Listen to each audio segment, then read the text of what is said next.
I'm transitioning to my top 5 people in the MVP race. Starting off with Tua Tagovailoa. He's don't want to just be like the stats guy, but he has the highest QBR so far in this league. He leads the NFL, and I think the reason why he's not higher is he hasn't played in every single game, since he nearly died. Yikes, dude. But that could probably add to his narrative too, going from severely concussed and he shouldn't be playing to, just a crazy game after game, just proving how great his accuracy, especially in the red zone, is. He's having a Drew Brees-esque season right now, and it's just crazy to see that. From entering the season being all right, this guy's been average maybe for the past 2 years, and now he's leading one of the best offenses in the NFL. At number 4, I have Geno Smith. I think a lot of this is the narrative that's been around him, as his team is performing the worst out of the other guys on this list. But going from a backup quarterback that people had already written off, this isn't a new narrative, but he hasn't written back, that sort of thing. He leads the NFL in completion percentage, which is just crazy to think about. And he's not just a stoic in the pocket sort of guy. He has that rushing threat too. Just a really dynamic quarterback for someone who was written off, all those years ago. Number 3, I'm gonna have Jalen Hurts. His team falls to 8-1.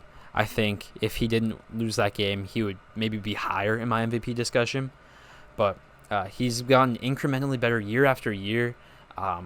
Just his accuracy and poise. I think his pocket presence has just improved so much. And he's making plays down the field with A.J. Brown. And then he'll roll out and scramble and make a huge play. There's not many quarterbacks in the league that can do what he does. And he's proving that him and A.J. Brown are a top 3 wide receiver quarterback duo, along with, Tua and another guy on this list that I'm going to talk about very shortly. In fact, I'm talking about him now. Josh Allen is my number 2 MVP guy right now. I think his team lost. That's a little on him. That's why he's probably not number 1 right now. But he's having another crazy year. It's nothing new. He can just throw the ball basically wherever he wants. He's got Stephon Diggs, who him and Diggs are definitely certified in that top 3 wide receiver quarterback duo. And like I said, he's not just a throwing threat. In the modern NFL, you got to be a two-way guy to be in the MVP conversation basically. And well, he's been doing that so far. He's Cam Newton-esque, prime Cam Newton-esque, with maybe even more power to his running game. But he's crazy. And then at number 1 in my MVP race, this shouldn't really be a surprise. I have Patrick Mahomes. Just kind of business as normal Mahomes. Just so good.